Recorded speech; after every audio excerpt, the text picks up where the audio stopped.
Have you ever wondered how people with visual impairments travel around roundabouts? Or are you an orientation and mobility specialist who wants to learn how to teach your students who are visually impaired how to navigate and traverse roundabouts? Today, I've got a really exciting presentation for you from our past O&M Symposium archives. Edgar Vargas is coming in to teach us all about roundabouts in this presentation style YouTube video. Now, because we're on YouTube here, there are no CEUs available. The learning is still good though, so definitely pay attention and especially watch till the very end because he breaks some things down that you probably didn't know about roundabouts and how to teach them. If you do want continuing education or professional development, check out the Orientation and Mobility online symposium. The link is below. Or if you're just like perusing around and want to get to know other teachers who are working with students who have visual impairments, come join us in the society. Well, thanks everybody. It's a pleasure to be here.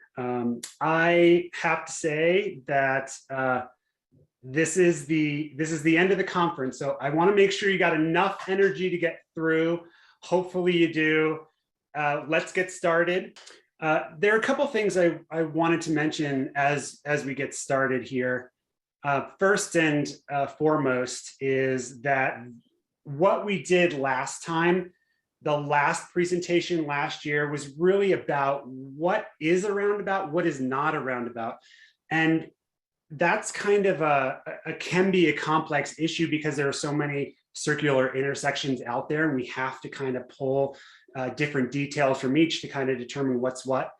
So I can't go into detail about that in this presentation. So if you haven't seen any of that, good luck, good luck. But I will do a little bit of a review for you. So to start off though, I did want to show you this quote. To know what you know and what you don't know, that is true knowledge. I was just going to put Mark Twain down there as who said it, because I think every quote on the internet now says Mark Twain said it. I don't know if Confucius actually said it. It was this quote has been quoted by different people, but I don't like talking about myself and my background, but it is kind of relevant here in that when I started working after college, I was in the outdoor rec leadership field. And that means we were in the outdoors in variable environments, trying to help folks enjoy their experiences in a safe way in the outdoors. Now, because it's so variable and there are all these things going on, people need assistance and people need help all the time. So what that means as a leader is you got to get dialed in with your systems so that you have the brain bandwidth to actually help all those other people. So with that said, as I was getting this presentation together, this quote popped into my head because, well, this quote pops into my head all the time. And the way I really think about it in my head is know what you know and know what you don't know, just to simplify it a little bit. And that's what happens with roundabouts when you're first learning it, is that we don't even know what we know or don't know because we're not sure about the material yet. So once we get to a point where we understand enough, we can get to a point where we can make educated decisions on moving forward, because we can understand what we don't know, and we don't have to bridge into the realm of too much risk or sending somebody into distress. I hope what we can do today is to start building that knowledge base just a little bit, so that you can start thinking about how you can problem solve intersections. And problem solving intersections is challenging because, just like we learned, nothing is perfect all the time. We end up with all of these things. But having knowledge of what the ideal is actually really helpful, especially as it relates to advocacy. So that's a good place to start. It's a structure for us. Let's get rolling. Okay, here's some questions for you. This is kind of what we're going to head towards today. This is going to attack 3 different categories for us. Each question is in a different category. One way I can model how a roundabout works is to use a blank. Okay. If you're unsure, perfect. That's okay to be there, and that's where we expect you to be. A key component to crossing at a single lane roundabout is getting a car to blank. Lastly, and blank blank with a cane can prevent impatient drivers from turning a perfect timing into a day at the drag strip. Okay, 3 questions, and we'll revisit those. Okay, a little review. This is a graphic of a roundabout. It's got a lot of small text on it. You don't have to worry about what the text is in the graphic, because we're going to go over some of the features of that roundabout just to review them so we understand what are those key things we're talking about, and allows us to use similar vocabulary. So that the first piece is that central island, not really designed for pedestrians at all. It's just a structure that allows the roundabout to have some shape. Next are the splitter islands. Those splitter islands, or those refuge islands, are the islands that split the approach, or split the legs into an approach and exit lanes. The next one is channelized lanes for entry and exit. Just like we were talking about, there's an entry and an exit. These are channelized to separate them. Landscaping that guides the pedestrian. The image shows there's a sidewalk that's actually separated from the intersection. There are other features that they often put in roundabouts too that are designed to help the pedestrian go where they need to go, but also identify where crossing zones are as well. I should also mention to keep you going from places you shouldn't go as well. Crosswalk zones, I think we know what those are. Detectable crossing locations. The detectable crossing locations, those have different features involved with them. Some of it is how the landscaping may gap, how curbs may isolate a ramp down to the crosswalk zone. Also, we have detectable warning surfaces and things like that. These are all features that are designed to funnel somebody into the appropriate location.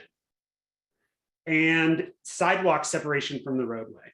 Just like we talked about slightly earlier, the sidewalk is separated from the main parts of the intersection, so it's not confusing where the crosswalk zones are, and it also aids in orientation because you may have found that first crossing zone, or you're coming around the corner, and now I have the opportunity, I found my entry into the next crosswalk zone. All right, so here's a great picture. I got this one from Nancy Cook, who's an O&M out in Tehama County. Shasta County too, Tehama? One of those in California. This one is not a modern roundabout. So you can throw this in the chat too. Why do you think this is not a roundabout, a modern roundabout? And just shout out some things that are coming up on the chat.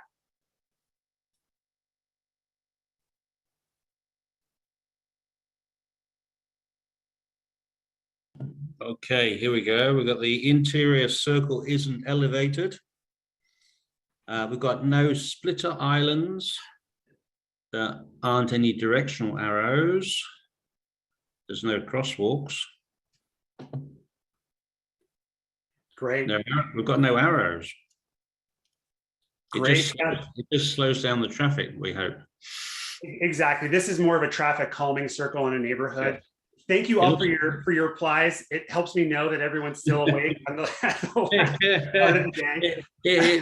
Someone's written like it just looks like a tree planted in the middle of the street. Yeah, exactly. It's Totally. got, looks like- perfectly 45-degree corners. They're coming in now. They're flooding and people are getting creative. Doesn't look pretty much the features you've discussed so far. It's just meant to slow traffic down. Doesn't contain the features as highlighted. Nothing guiding you around it.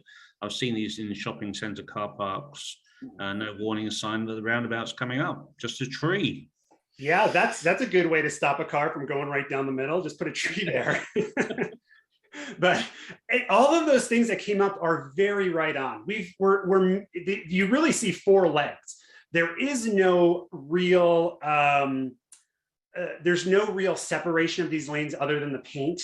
And the way that the center island is set up, it doesn't give the trucks any opportunity to run up onto it so that they can squeak by.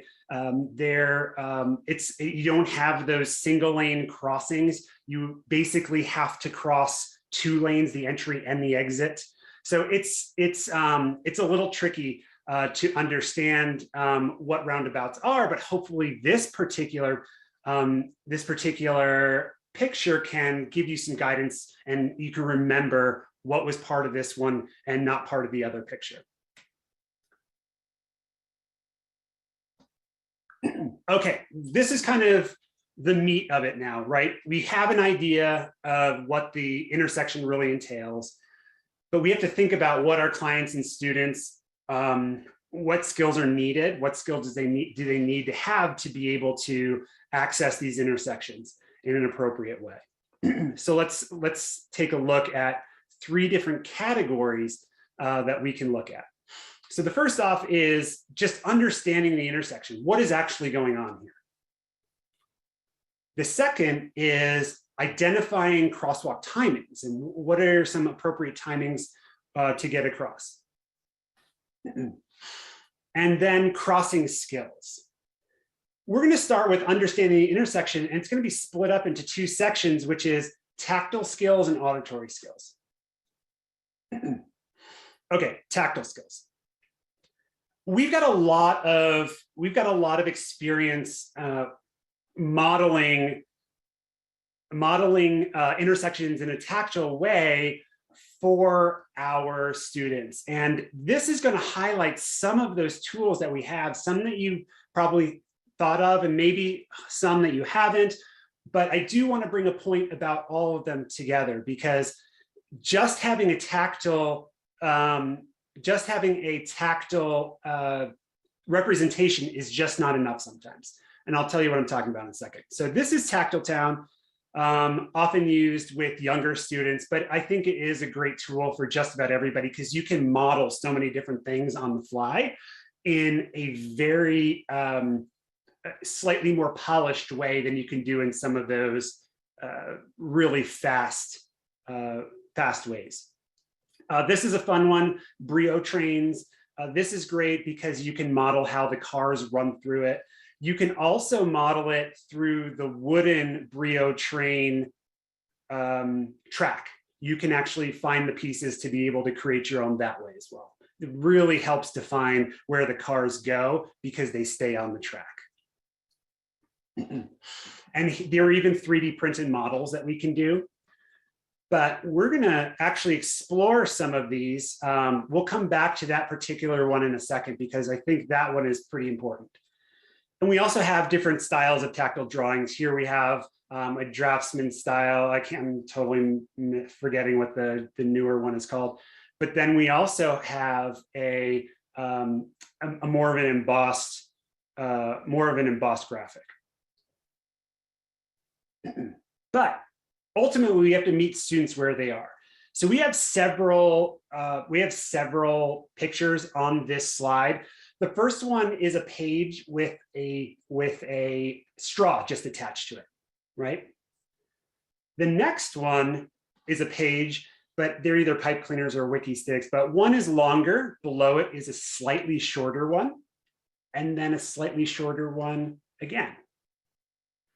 The third picture is maybe a thermoform type graphic where you have graph paper, and then the outline of a house on one page, and then the outline of just a rectangle on the next. And then finally, we have that picture of that roundabout that was 3D printed again. What you're going to notice is there's a difference in complexity with these different tools that we're using, or with these different photographs. And so what's important to know about that is sometimes we just have go-tos, like here's our model for this, or here's our model for that.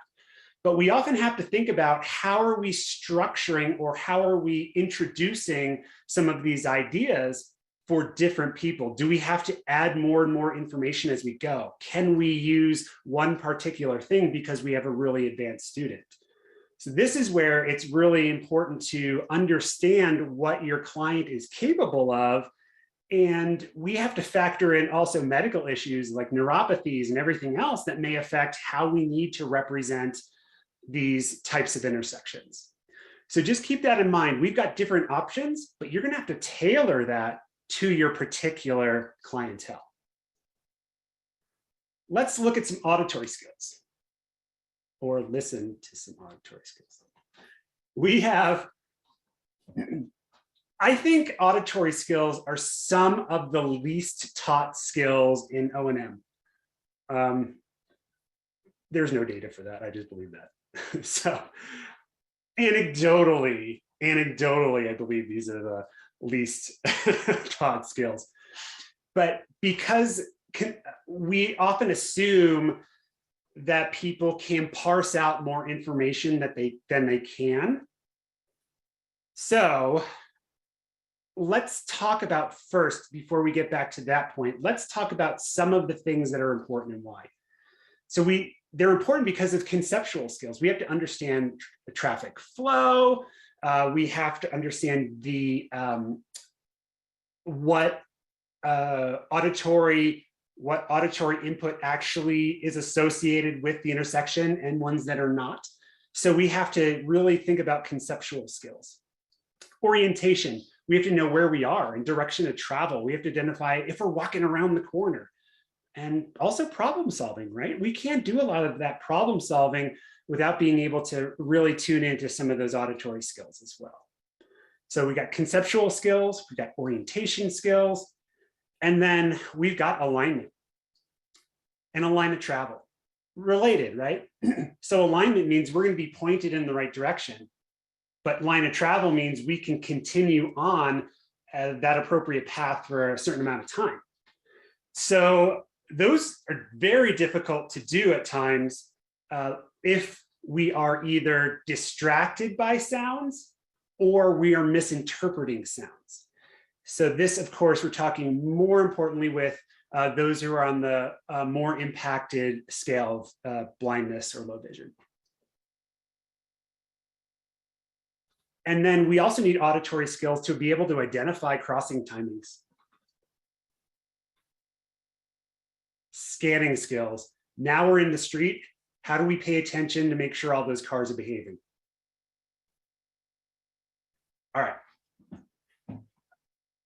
Especially with the young kids, for those of you who are working with the really young kids, this is where it starts to get fun because we can stop and listen to take some of that chaos and make some order out of it. So one of the things that we need to think about is what is that progression of skills, or what are those things that we need to think about auditory perception that can help us in developing these auditory skills. So you can think we need to localize. We need to be able to say, there's that point, or where's that sound coming from? We need to be able to track sounds across our environment. And also shifting focus from one to another. All you TBIs thinking about reading skills and tactile skills are starting to perk up. Parsing individual sounds. So now we have a little bit more complex environment. How can we pick and focus on maybe one or two? Spatial concepts. So the spatial concepts are, how are things in relation to me and in relation to other things? That can help us along with distance estimation, the understanding how far away something might be to be able to create mental maps. Okay. This is how I do it. I tend to start a little slow. And this is why it's really fun with the young kids, because really you can just go out there with a couple drinks, hang out for a little bit, and all you're going to do is just pay attention to what's going on around you.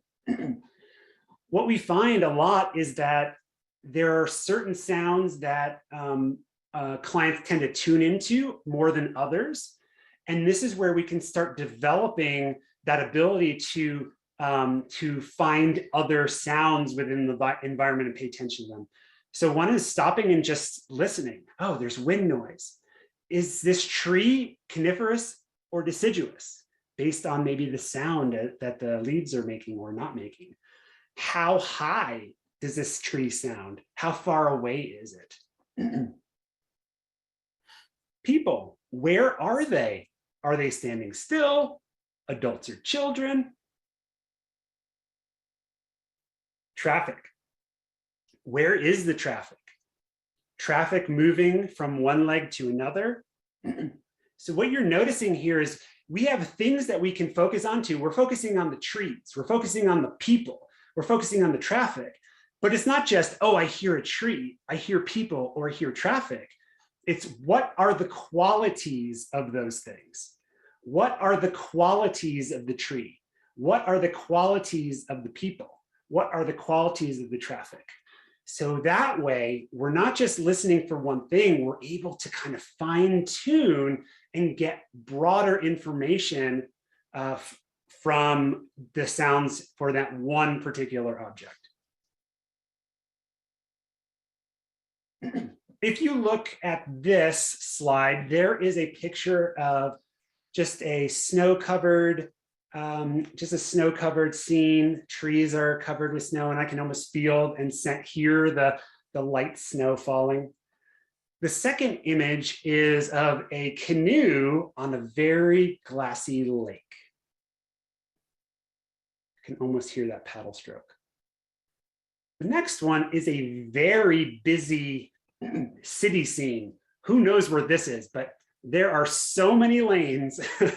There are double crosswalks, and there are channelized turn lanes and all of these different things. And what you also see, what also makes this scene more full of information is that there are, it's a time lapse seeing the lights from the cars. So it looks like there's so much, you can almost see the last 5 minutes of cars that went through there.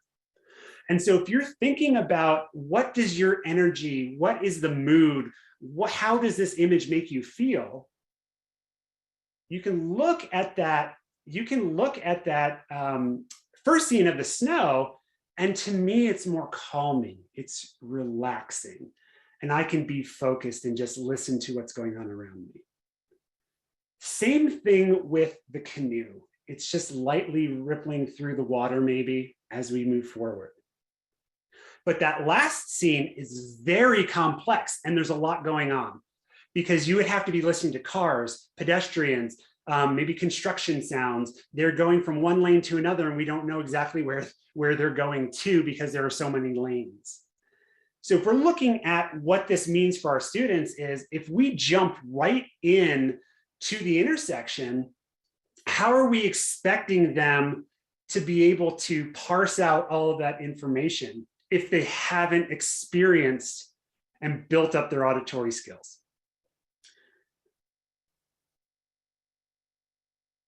Fair enough. Let's head over to identifying crossing timings.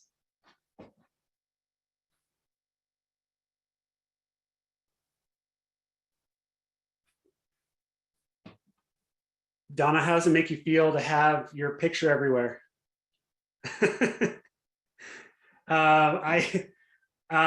This is just a collection of some things that are out there.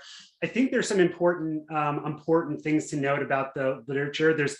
It's kind of open right now. We don't have real definitive definitive tools in the curriculum, for example, like TAPS, that really defines how we're supposed to be approaching roundabouts. But there are some things that we associate with, like channelized turn lanes, but they are actually different in several ways where we don't necessarily approach them in the same way. Just to note, there's also a picture here of the late Janet Barlow, who contributed so much to this topic as well. Donna, there's a just a photo of your website there. There's some information on some things relating to the crossable gaps and all of that stuff, right? There's the next thing we have here, there's a photo of your article about the conditions that influence drivers' behaviors at roundabouts. I think that one's a really helpful one as well. And then additionally, we have guidelines for the application of crossing solutions at roundabouts and channelized turn lanes for pedestrians with vision disabilities. This one really helps us hone in on what the ideal would be for us, how the structuring and the creation of roundabouts can be focused towards vision disabilities and be more accessible that way. So let's take a look. So Donna, you're talking about crossable gaps, and you're also talking about getting the car to yield. The crossable gap is making sure your skill level and your speed relates to, can I get across in time? TAPS has stuff under channelized turn lanes, but also is talking about getting the car to yield. So we have some real, information now. So just to note that crossable gap information, take a look at Donna's website. If you haven't been there, shame on you. Look at yourself in the mirror and say, what the heck is wrong with me? Option 2 is really getting that car to yield. So we also have to really perceive that car is yielding for us, right? So we're going to come back to those timings in a second, but I want to focus more on the skills at this point. So these are more of the skills that somebody would have to do to be able to get that car to yield for us, or not necessarily get that car to yield for us, but to be able to utilize that timing. So there's a wide breadth of things that are needed.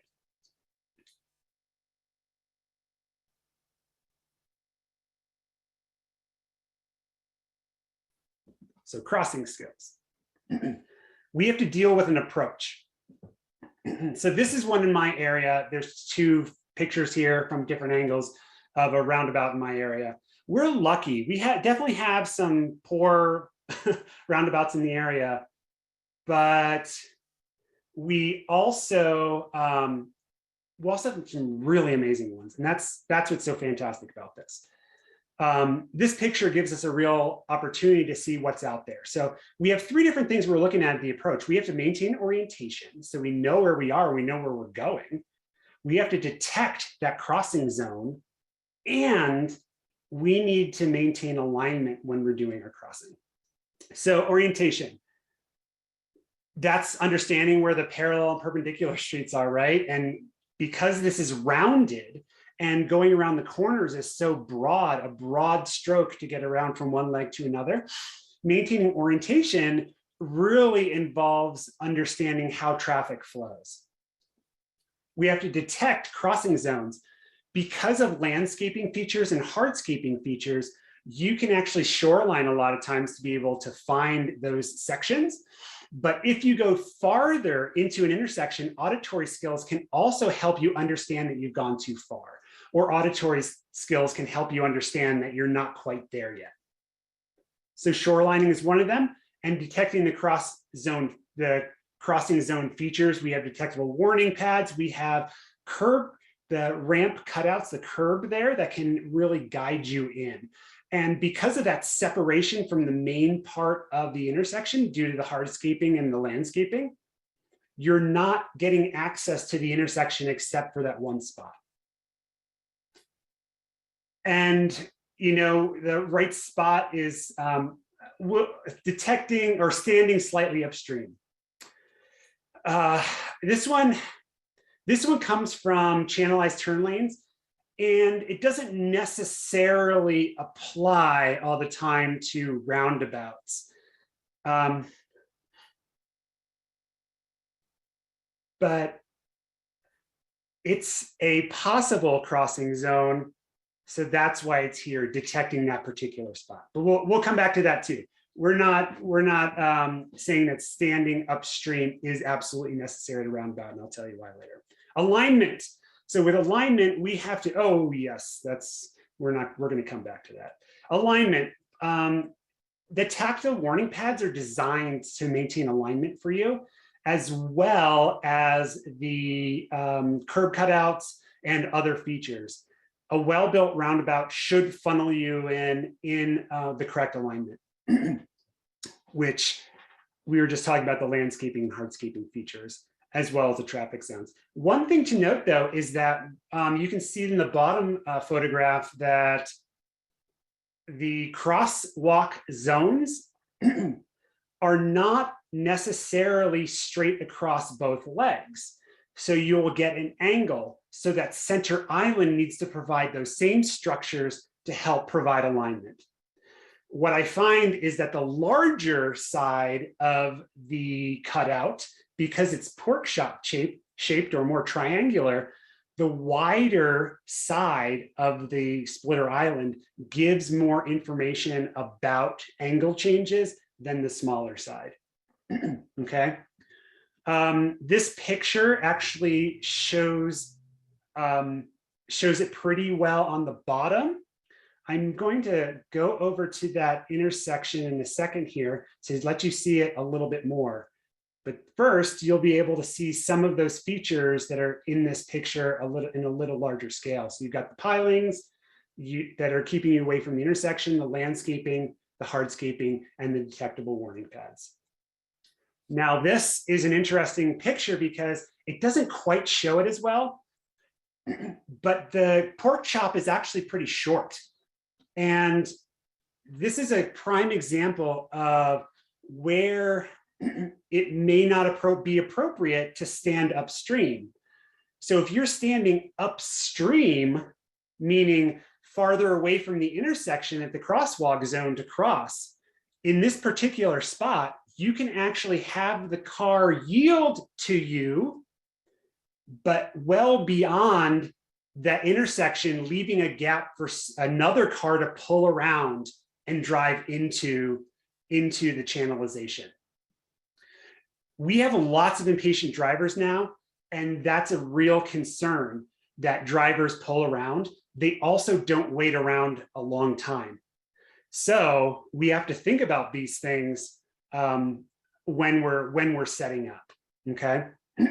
So if we're getting a car to yield, it's important to know that they're yielding for you, but also where they are yielding, and if it's providing the protection you're expecting it to provide for you.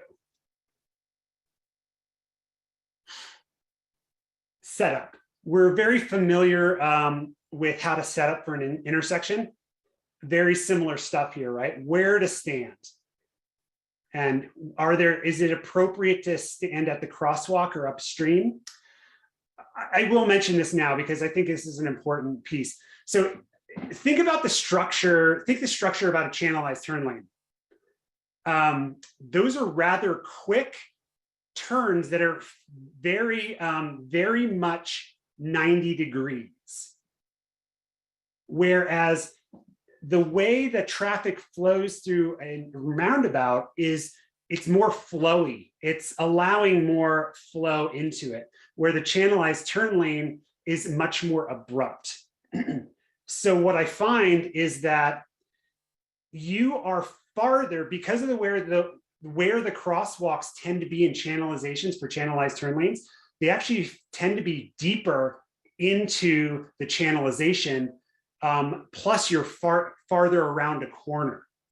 So what that means is standing upstream can actually be really helpful because you get greater visibility for a car to yield for you.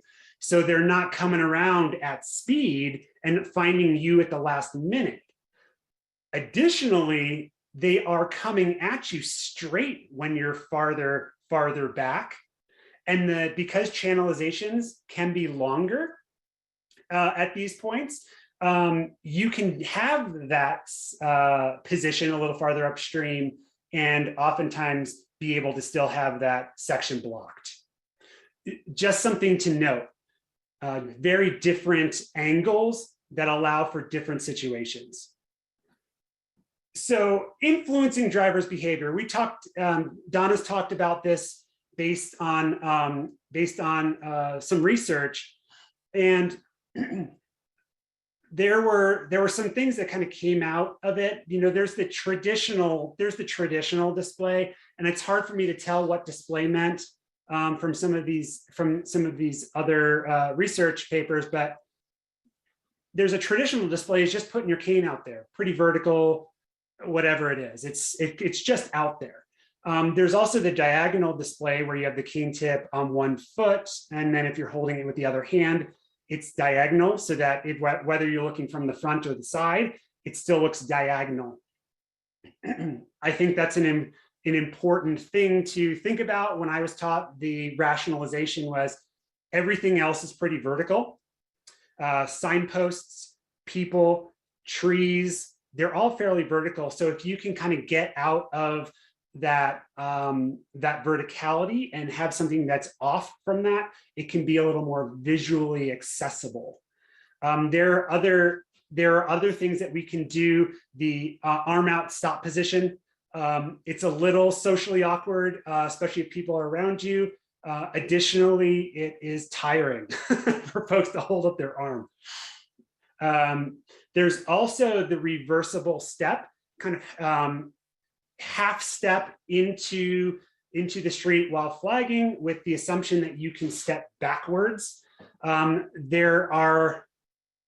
have a hard time conceptually thinking about this one for what it is. So timing is there so we know when it's appropriate and safe to step into the street, where a reversible step is getting into the street to determine if it's time to go into the street. So conceptually, I've always had a problem with that.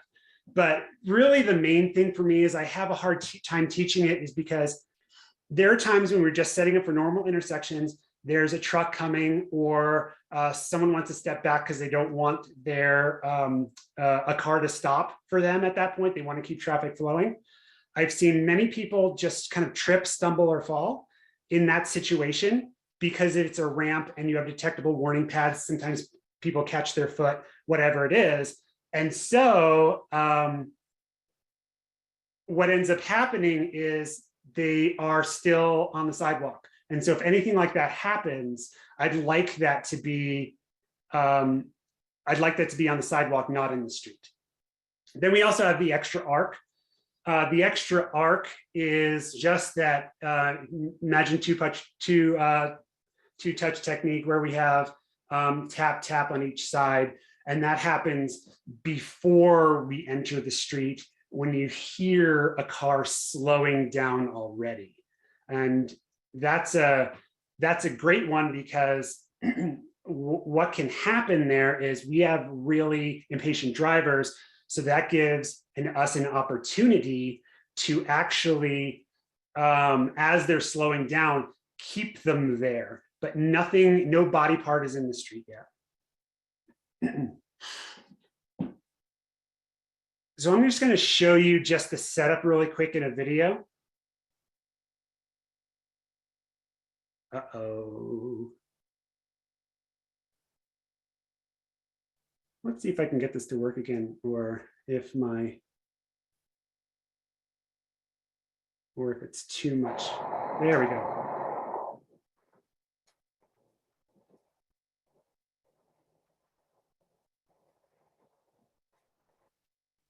So very simple. All the student did was, well, here's a caveat, the student has some vision. Student approached the intersection and anchored and walked up. They were a little farther back due to comfort. The student is really working on comfort in these situations. And then they cleared, put the cane on display. See if this gets better as we, oh, good. It works again. So things that kind of assist the timing, I call these courtesy beeps. You get the honks from the driver. They're not the angry honks, right? They're the bloop, bloop. Those can be helpful as long as you know what's actually happening. Of course, if we always instill judgment, and if we're not sure what's happening, you do not do anything. Then there's also drivers talking. I find there are a lot of drivers who they want to be super nice, and they want to, they kind of, they'll stop and then they'll stick their head out the window and start talking to you and like, it's okay to cross, which is great. I also, at these points, try to instill two different things. One is sometimes when you have a super nice driver, they're way too far back and you have to just tell them to go because they're so far away because they think they're just being super nice. The second one is the courtesy. And I think courtesy is actually great advocacy. And so if someone's being that nice to you, it's good to acknowledge that behavior because it's going to make them feel good and make them feel like a hero. And that's going to definitely spread throughout their communities because they'll hopefully that behavior will be seen by others as well. Okay, so here are some things that are just to be aware of that are happening. So for the second crossing, drivers will often already be stopped. And that can be confusing for someone if they're not understanding if that can happen. Again, if a car stops too far back, then a car can pull around.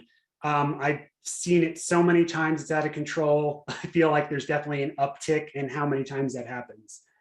With very short splitter islands, standing slightly upstream can force cars to stop too far back. So this is really just it's the same thing as before, but understanding that splitter islands can be short. And this one is ridiculous. This is one of those things where I shouldn't even have to mention it, but I've seen it twice where cars have gone in the wrong channelization. And I'm going to move on. Masking sounds can make detecting yields difficult, right? And especially since there's a reason why these intersections are put in to allow traffic to flow, and they're often put into situation. They're built in situation when there's a lot of traffic, and they're not trying to block traffic from flowing.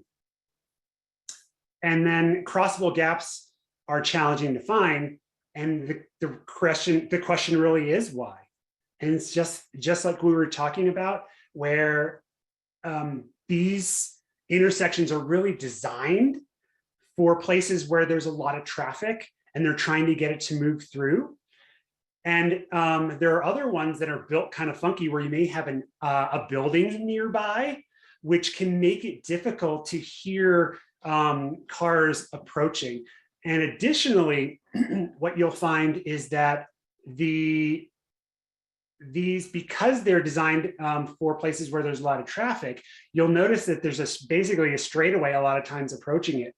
So cars come in pretty fast with the slight slowdown to be able to navigate the intersection. So let's see it all in action.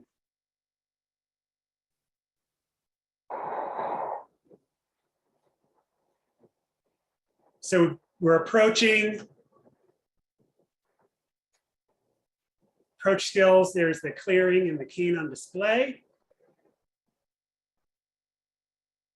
Oh, did you see this car's passing by? So there's something going on here that's even beyond what we were talking about before. And I want you to notice that cane color. That cane color is actually pretty tricky. I've got one and I don't use it anymore for that reason. I often use my orange cane. And we've done, with this student, we've done some experiments where, because they have that cane, I've just traded off and said, hey, try mine for right now. And cars start stopping. It's, color apparently is really important. The other thing I notice is white canes are great a lot of times, but then I live in the snow. So if we're out on a really snowy day and the snowbanks are head high, this can sometimes blend in as well. So just something to think about, and even with this cane color, I don't feel like we've ever had to wait an unacceptable amount of time. And this video is sped up just a little bit for that section, but it's actually not that long. We were there in less than a minute.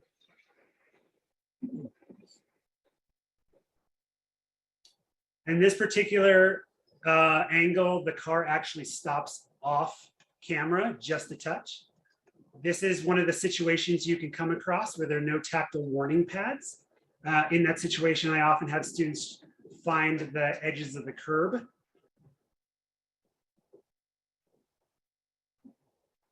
So she tries her best. She sometimes swings her cane back and forth because she knows her cane is a little funky. But she eventually always finds somebody who's going to be nice. Tap, tap to hold that car back, saying I'm about to do something, and across we go.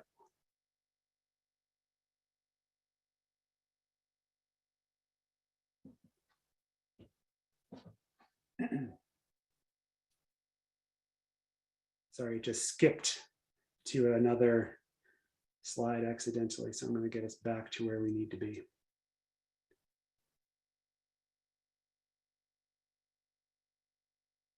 Okay, challenges. This is the last thing we really need to think about. Multi-lane roundabouts. These suck. Not all of them. This is a great picture of one. There are definitely things going on here that we need to think about. There's that multiple threat, masking sounds. All of these things are can be challenges. So this actually doesn't fully relate to this intersection, and I'll tell you why in a second. But multiple threat, you can imagine trying to cross 2 lanes of traffic. You may be able to get the first lane to stop, but then you have no indication, perhaps because of masking of the other car from the other car, or just you can't perceive that another car is stopping for you. And then additionally, you don't want to step out into the next lane if you don't know the car is if a car hasn't stopped for you. So you may not even get the car in that lane. So you would be blocking another car for a long time. And I want you to know why these are built. These are built to keep cars going again, and more traffic and faster. It's bigger. So you're dealing with greater speeds as well. So in this particular case, this is actually a really good one. In this case, they put in Hawk, which is those, the Hawk beacons, which is the high intensity actuated signals that have the lights at the top, but you activate with a pedestrian button. They are great because you're creating a traffic control where you're stopping the cars with a red light. And that's really key. Once that happens, we get a safer situation. So this is one of those things we want to be advocating for, because any other way, they are super challenging, and I wouldn't even want to approach it. We talked a little bit about crossable gaps. I just want you to realize another thing too, that there's differences in traffic flow, where in this particular intersection, it's kind of a boulevard where it's just straight. There's a right and a left. And with roundabouts, we're dealing with curves as well. So you're having to interpret where cars are coming from. But additionally, cars can tend to be all the way in the roundabout. So even if they're not affecting your lane, the roundabout tends to be clogged and making it challenging. And again, they're there to keep cars moving without a lot of hesitation. So challenges also the auditory perception is detecting the old cars. We have quiet cars now. There are other masking sounds that can be problematic. And so we need to really develop those skills and into a way where we can actually break them down into smaller manageable parts and ignore the things that are not there. Challenges, poor design. Oh, this one makes me sick. You can see there's inappropriate channelization on the left. There are crosswalk zones that go to nowhere. Lots of different things that don't make a ton of sense here. So poor design is our enemy. And Meg's presentation about advocacy, there's so much involved with advocacy. And what we find is that if you were to try and get somebody to fix this, man, is that an uphill battle.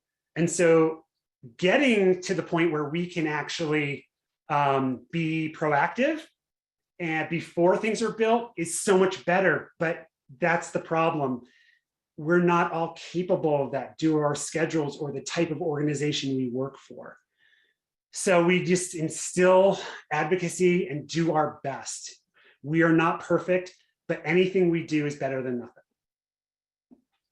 All right, let's go back to our questions. One way I can model how a roundabout works is to use throw it in the chat.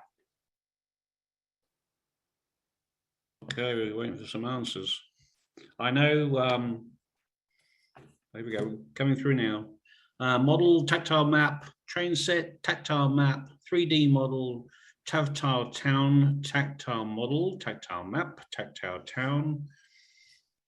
Brio, wasn't it? Brio model. Looked really good. Yeah, 3D models. Yeah, nice work, everybody. Yep, good work. You're still awake. Thank you. Second one, a key component to crossing at a single lane roundabout is getting a car to Yield, stop, yield, stop, yield. I call that a success. Thank you, everybody. Next one. Or a And courtesy honk. You could get a car to honk. Yeah, well, that could be right. You can get them to honk, or that communication can be helpful. Lots of judgment when we start using those, right? And blank with a cane can prevent impatient drivers from turning a perfect timing into a day at the drag strip. We've got tap. Yep. Extra arc, double tap. Great, fantastic answers. That was great. You got 3 different names for the same thing. That was perfect. We've got a flag. We've got a flagging, reversible step and flagging. Great. And we talked a little bit about the reversible step thing. Again, for me, and all of us, we have to use our judgment and kind of things that make sense for us because we need to keep our clients safe in a variable environment. So I am not the authority. There are other things that work, but we may have to choose our levels of acceptable risk. And so that's up to you. I want to leave you with this quote too. This is just something that floats in my brain all the time, because we were talking about accessibility, and we can say things like roundabouts are actually accessible, or we can say a pedestrian, an accessible pedestrian signal at a lighted intersection is accessible. But that's not necessarily the case, because we're missing a very important piece, which is the acquired skills. So accessibility equals the environmental conditions, which is some of the things that we're doing, like those accessible signals or creating the appropriate treatments. But we also have to train our clients.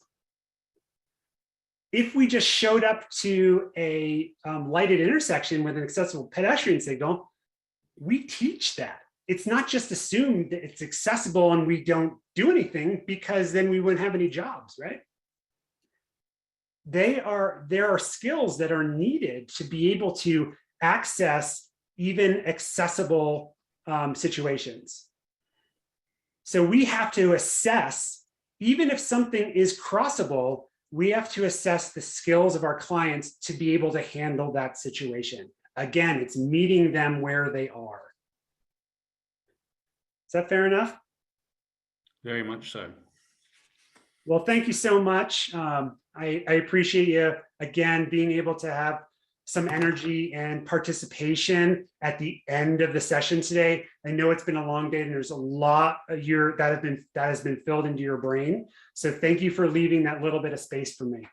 Thank you, Edward. We've got a couple of questions. I've actually got a question myself, which I think I mentioned when we were having a walkthrough. There's a tendency nowadays to put vegetation in the middle of a roundabout. Do you see that as a positive or a negative? Positive. Did I say that fast enough? Positive, really, because what you're doing is you're delineating that you can't drive through straight. And what you're also doing,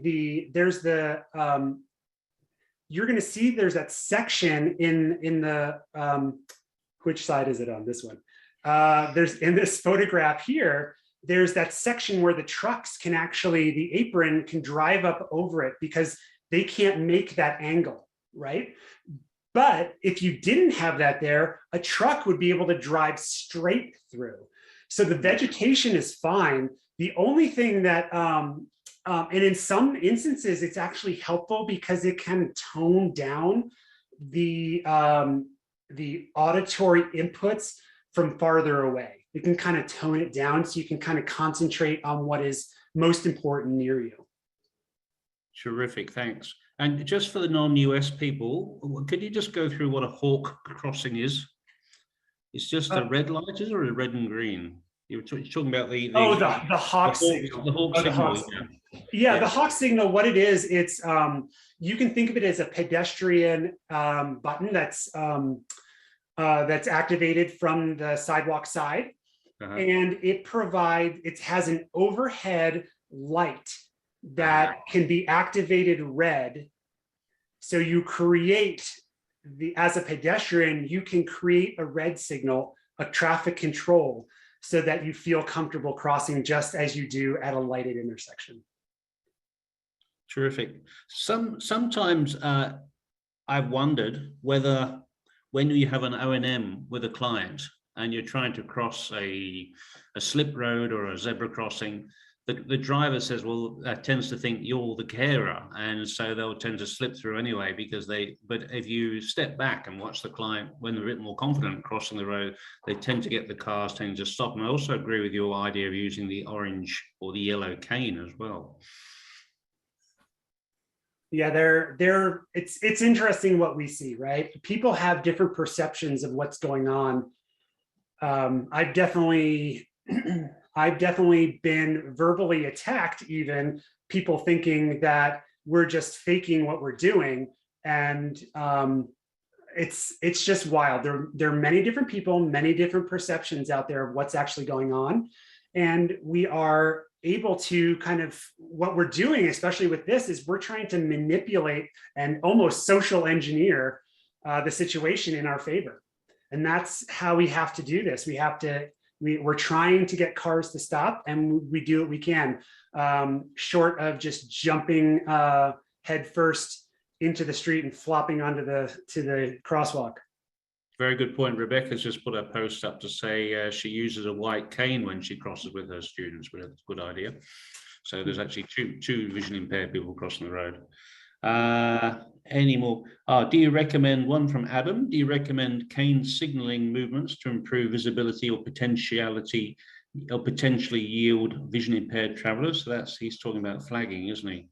Yeah, I mean, if we're talking about helicoptering, that definitely might be a little much. I think the flagging and the extra arc are really helpful. Again, we're kind of holding back. But if we're talking about getting drivers to slow down and stop for you in the first place, I don't necessarily, again, this is anecdotal. I haven't researched this. And, there's different situations. We get the bros and the big trucks. They tend to be the ones you want to worry about the most, right? We don't necessarily know who's going to be passing at that particular time. So anecdotally, what I can say is that I find little gestures like moving the cane around, I don't notice that big of a difference. The things that I notice the most are standing in an appropriate spot for that folks know you're going to cross.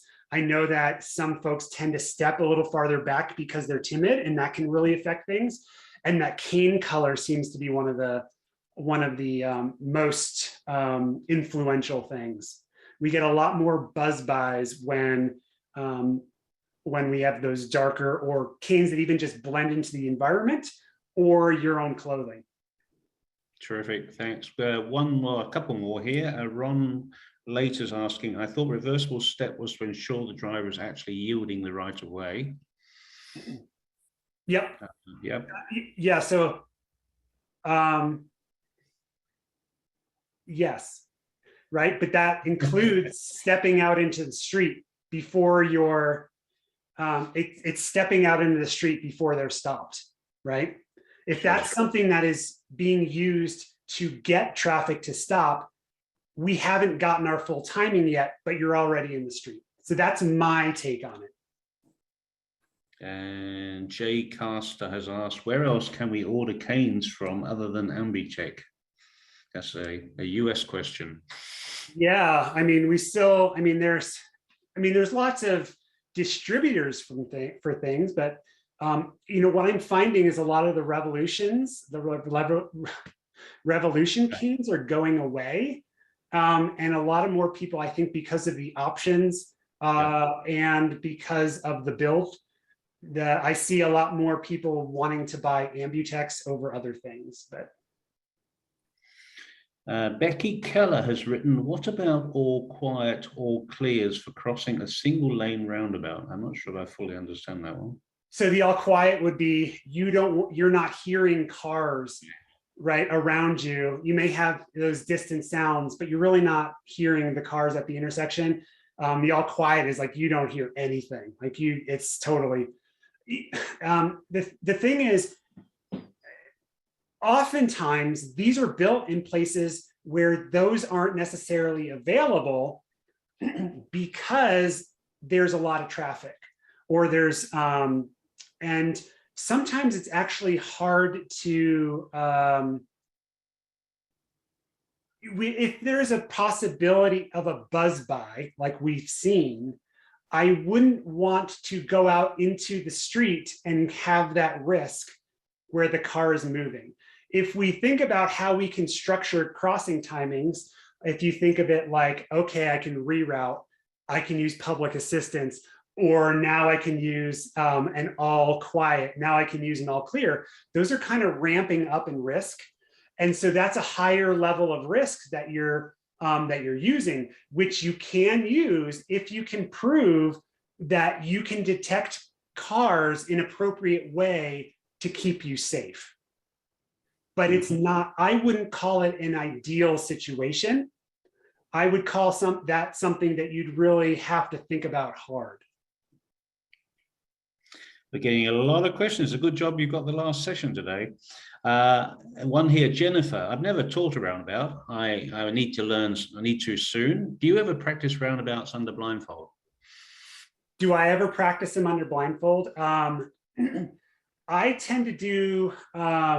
I haven't done them in a while, to tell you the truth. But have I done them? Yes. And there are times I try to be very careful about it, actually, because it's the reason for it is not the safety part of it. It's more of the advocacy and relationship aspect, especially since I'm using these in a community around me. I don't want the perception that I'm faking something. I don't want the perception. I don't want any unintended perceptions, and that's again, that's not necessarily what's actually going to happen. It's just something that's been in my head. So I tend to tone that back a little bit. I will do more of that blindfold training when I've got a friend with me, so that it seems like it's more of a teaching situation. That way it's or a training situation, rather than it's just some guy faking something, because that's not fair to have any negative perceptions. Yeah. Donna is asking, did your research factor in white canes blending into snow? Again, you do research, I don't, Jana. My stuff is really anecdotal, and yes, I find that. So I'll give you an example. I was out 2 weeks ago. The snow is still that high, but it was higher then. So basically, the banks were right around head level. So this student was having trouble finding a spot where they were visible enough to get cars to stop. And again, we were just experimenting at that point because it was problematic, where he was using his white cane. I said, here, try mine. And then we started getting stops. So again, it's a contrast from the background I found that seems to be the tipping point, or just at that point, we're getting friendly drivers. Who knows? Another quick question. What is the correct term for the pork chop? I actually thought that was a fantastic term that you came up with, pork chop. We're talking in the roundabout, it's a splitter island. Okay. And we had here Regina asking, I'm a little confused about crossing upstream. Again, I think yes. Do you mean that sometimes it's okay not to use the crosswalk and to cross further away from the intersection instead? Well, the real note there was when I was taught channelized turn lanes as opposed to roundabouts, you have a similar situation where you have to cross over to a pork chop, right? But in that situation, the crossing is generally not that high. You tend to be more around the corner.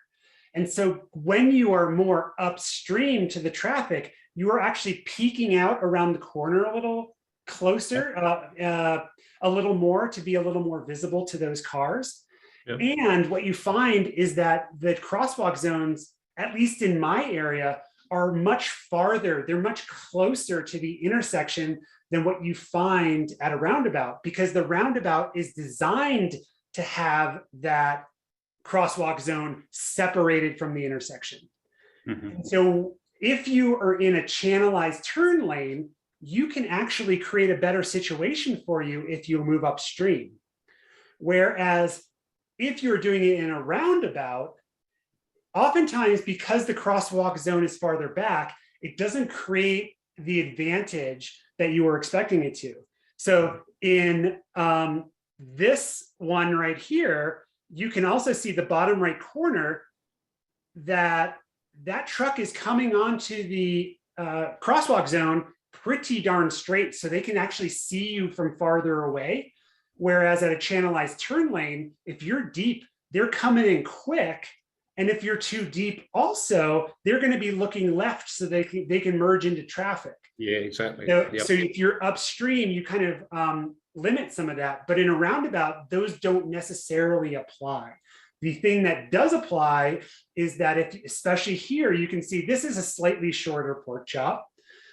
Sometimes cars are nice and they might stop a little farther back. And if you create a gap for a car to sneak around and go into the channelization, there are cars that will definitely do that. Mm-hmm. And I think we've nearly come to the last question or comment here from Jennifer. Once your students become comfortable crossing roundabouts, do they typically like them, or do they prefer to stop at using or use sign light controlled intersections? Every student is different. Every client is different, right? But what I do find is that if somebody surprises themselves with what they can do, they tend to be pretty proud of themselves. But really what we're trying to do is we're working on confidence here, right? If you don't have the confidence to cross this, you're not crossing it. So if we're saying once they get to the point where they can cross it, I think what I find is that my students they have that pride in what they can do, right? And additionally, this is actually a calmer intersection than a lot of others. So it isn't as nerve-wracking a lot of times because you're dealing with a channelized lane. It's not as long to get across that first section. And additionally, that car it's stopped for you, right? There's not, what's going on. It doesn't feel chaotic or you have to rush anything. It's, what's going on. They're stopped for you. I'm going to go a short distance. One really philosophical question for you, Edgar. Here we go. You All ready? Right. Yeah. Here we go. This is from another one. Pumped up for this. Okay. Another one from Jennifer. Here we go. Philosophical question to finish the session. If you could control the world, would you install more roundabouts or would you install stop light, stop sign intersections? First, if I had control of the world, there'd be more cheesecake and more time off. Those are maybe third. Okay, so if we're talking about some of those intersections, a lot of lighted intersections require crossing multiple lanes and really paying attention. Scanning can be more challenging, right? So I'm not saying one's better than the other because they serve different purposes in different areas.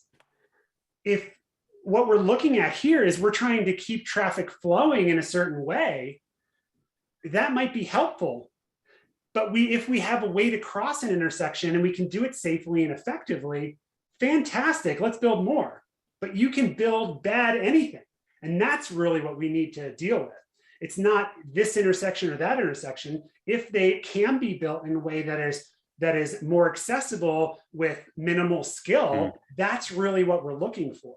I have a hard time with the more of this or more of that just for that reason.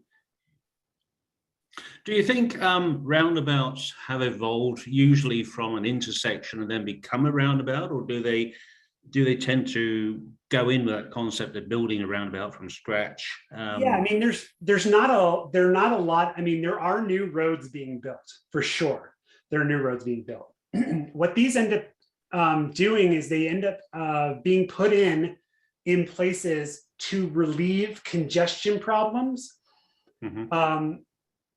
and or dangerous situations. Because remember, what roundabouts are there for is not only to deal with the traffic flow, but also because they limit the amount of incursions. They limit the amount of places where a car can hit another car or a pedestrian.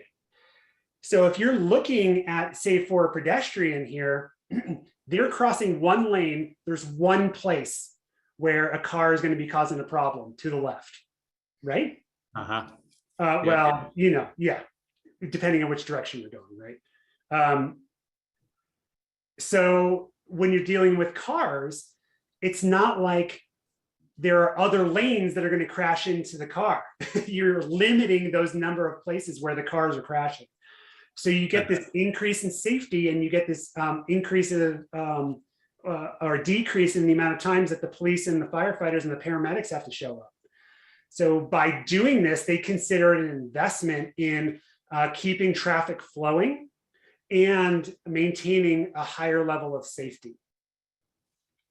Sure. So it's conversions more often is what I see. And I suggest we've been talking about really big roundabouts at the moment, but we have an issue with small country towns in Australia where they put a little roundabout in, they put the curb ramps right next to the roundabout. And the driver will, by the time he or she stops their vehicle just before the curb ramp you're trying to cross from, they'll almost have the tail of their car still sticking in the roundabout. And so in those situations, we've had to get the client to walk away from the roundabout and indent or go upstream, as you say. Yep. Oh, we've got a few more comments come through. Food for thought, everyone. Remembering our session on day one. This is from Becky. Should we be saying that there should be more challenging intersections? There are more challenging intersections, are they? Don't assume that they are uncrossable off the bat. Yeah, I'm learning that today too. I'm not assuming that a roundabout is not crossable. Edgar, great points and suggestions today. Could you talk us through approaching a typical roundabout, the thought process of the O&M specialist, some teaching tips, etc., from Jennifer Reader? Okay, that's kind of a big question. I'm not necessarily sure what You've been through a lot of those processes already, haven't you? It's because if we're thinking about, again, if we're talking about those processes, for me, it's building skills that will be used at a roundabout, not necessarily teaching those skills at a roundabout. And that's the framework I try to live by. Is we want to build confidence. We don't want to send somebody into eustress or really past eustress into distress. Eustress being that heightened level of anxiety, but you still have some really good use of your frontal lobe, as opposed to the distress where you're back into your primal thoughts and you don't have a lot of executive functioning. So that can happen where someone gets a lot of anxiety about an intersection that they don't understand. So my real main concern is that there are skills that are built up before you can actually get to the intersection you're working on. And the other skills that you need to start applying and that you can apply without having to cross are some of those skills of accessing and finding different crossing zones, because it requires a little more tactile skill with the cane as opposed to tactile skills with the hands. And sometimes just beating the pavement and making some miles can help in detecting different features at different intersections. Sure. I suppose I don't know if that covered it, but I think the big role is for converting O&M specialists to actually breaking down the roundabout into from its sum of its whole to individual, which is what you've been doing today, breaking it down into the individual skills and processes, and going through every single step you require, like timing the traffic, as you say, again, teaching children from an early stage to decipher wind and sound and all those sort of things. Whereas I guess in the past, it's been easy to find another way to get around the roundabout. So you've taken on a courageous discussion today and hopefully converted a few people. How much more time we got, folks? Hi guys, it's Shannon stepping in. We have about 15 more minutes, and I have a couple more questions for you, plus one of my own I wanted to throw in. So you're allowed to have one of your own. Say again?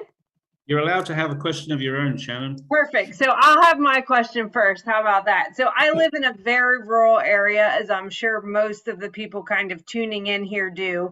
My experience with roundabouts is about zero. There's a brand spanking new one that just got put in about an hour from me. And so that's like my quote unquote nearest roundabout. But I am processing your presentation last time, and this time I've been thinking through this, and we just had a presentation with Meg Robertson about advocating. And so I'm thinking about, as traffic in my local area is increasing in the summertime, especially, I live in a beach area where everybody's here in the summer and nobody's here in the winter, right? And so I'm thinking like, how do I, or what do I need to do? What can I create, or what kind of tools do I need to have ready, not only for my students, but for the traffic engineers who are maybe building these things that don't know anything about my clients?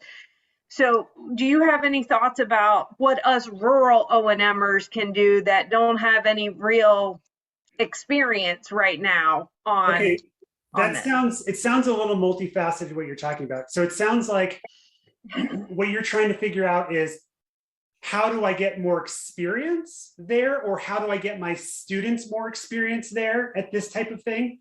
And then how do you promote building a more appropriate roundabout? Yes. Is that what it is? Yes. Okay, so first off, we have to deal with what we've got, right? If you've got a roundabout that's 2 hours away, you've got a roundabout that's 2 hours away. But we do know that there are skills that we can use to build up to that type of thing. Maybe we do have channelized turn lanes where we can at least build some skill, knowing that the roundabout is a little different. But there are also tools that you can do to see if there is one that maybe is a little closer. There's the Roundabout database. If you Google Roundabout database, you'll actually find a website that has a map and catalogs roundabouts all over the place. It's not always 100% accurate, but it says a lot of stuff, gives you a lot of options that might be in your area. But ultimately, again, you've only got what you got. So I really feel like we can build the skills, we can find similarities, but if we can't find the actual thing, they're not going to practice in the actual thing. It's just the way it goes, right? The advocacy piece is super hard. I mean, how many different organizations, what was Meg talking about? There's so many things, right? And it's just not, if your organization, based how you work within your organization, you may not have the time to be able to deal with all of these things. And that's the biggest challenge, because we really need to be advocates for this type of thing as best we can, right? So there are two things that I think are important. So number one is, let me see if I can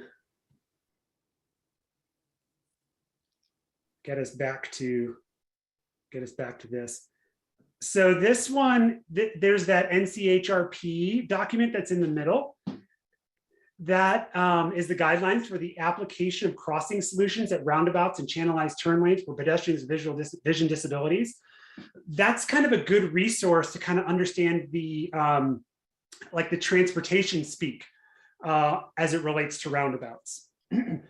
We have our own perspective, and you go to a traffic engineer and call something a pork chop, they're probably not going to relate to you in the same way. If you're using the terms that they know, and you also have something that says this is an appropriate treatment, then you have something to work off of. So I think that's a really primary piece, is that number one, have something, but also understand that we are not the only advocates. We have to do our best to promote advocacy from our students and clients as well, which kind of sucks for them because they're tired of explaining what's going on with themselves, right? But that's the nature of the beast. We do our best to advocate in the best way that we can. Awesome. Thank you. Yeah, Meg actually commented in the chat too that being involved in the planning process, why is the roundabout being built? Is that a better choice for the redesign of an intersection? Often roundabouts are being seen as a solution, but it may not really be dealing with the problem that they're trying to solve. And you showed that in your photo of the calming circle, right? So, yeah. Yeah, and I showed you that picture of the terrible roundabout too. And like I said, in that situation, Meg, you are so on it with that, which is if you try to go backwards and try to fix something, that's really, it's so challenging. But if you can somehow be there part of the plan, and so people understand what the implications of the decisions are, then we might be able to come to a solution.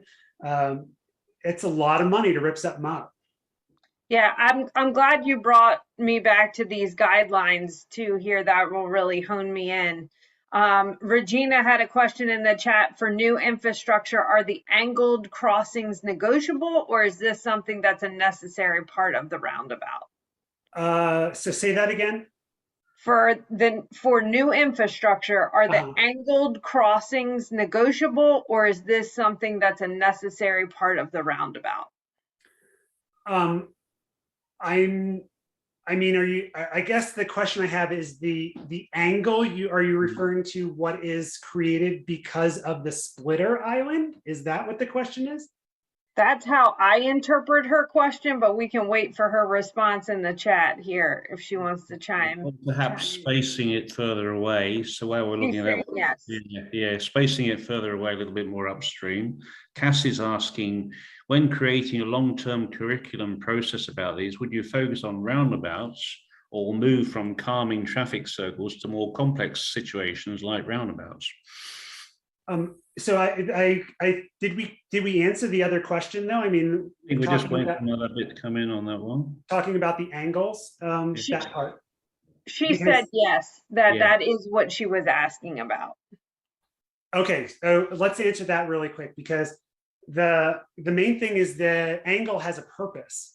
The angle is to direct traffic into a particular place and create the roundabouts have a size relationship as well to moderate traffic flows while still keeping them going. So it's keeping speeds relatively low while still allowing traffic to flow. And so the crosswalk zones again, are there and not too, because they don't want you close to the intersection, but they are actually built with that separation, not only to just start the angle going, but also protect the pedestrian by giving them a channelized section. Sure. So just going back as a bit of a synopsis of the whole presentation, if someone says to you, what is a roundabout and what is not a roundabout? Well, what would be your summary to that? Look at my last presentation or look at that document. I mean, really what it is it's a list of characteristics, right? There are a list of characteristics that define what a roundabout is. And that's really what that document is really saying. It's saying, here is a way to build roundabouts. Here are some guidelines for building roundabouts. So taking a look at that document can kind of give you an idea. But what we're really looking at here is some of those very specific things that we talked in the front. Like we really want these splitter islands. We're looking at, appropriate channelization, the center island, the apron. It's a list of components. Mm-hmm. And I've seen something we've not discussed is research on the driver's vision. And as we approach higher speeds, the driver's vision becomes narrower and narrower and narrower. So especially someone approaching, I know I do as a driver, you're approaching a fairly huge roundabout, especially in Brisbane that I'm still learning, and you're looking straight down the barrel, working out where's the next car coming from. If there's foliage in the middle of the roundabout, you're trying to work out which one's going to come around the corner. So the last thing you're really looking for is somebody stepping out from a curb, from a slip road. And that's on a slip road is actually marked, whereas very often you have slip roads which are not got zebra crossings on them either. So it's something that when you go to a road traffic conference, they always put the figures up of how many few less fatalities there are of drivers, and the pedestrians are usually sighted pedestrians that nip across and get into the refuge and cross over, but it's a whole combination of things. And I think then it sounds like the hawk idea is great, the hawk signals. Yeah, especially, of course there can be treatments to these that, that can help. There are definitely all types of like flashing yellow type signalizations that are helpful. The hawk definitely for the multi-lane roundabouts. But ultimately, are they also appropriate? Mindy is saying, are they appropriate for hawks to be used on one-lane roundabouts? They tend to be expensive, so they're not. It's not that they're expensive; is that it's always the question of do they need it? And oftentimes at the single lanes, sure, you could put one in, but oftentimes because the speeds associated with single lane roundabouts, it's not necessarily needed. And kind of going back to what you were talking about, about visibility and getting cars to stop, there's the truck in the bottom right corner of this image where you can see it's approaching kind of straight on. So and the channelization is indicating and simplifying what a car needs to actually do. So what they're focusing on is the end of the channelization, because that's where it's guiding them. And so because of that, the vision is not directed and over the shoulder to the left right away, because they haven't approached the intersection yet. Does that make sense? That makes a lot of sense. Ron later has just put in point, we really need more research on hawk signals, because signals are usually off. Visual perception. Be careful. Once you say that, you have to volunteer to do it. He said usually off visual perception system doesn't process them reliably when they are activated. Yeah, as you say, well, it would need to be researched, wouldn't it? What was which activated? What was that?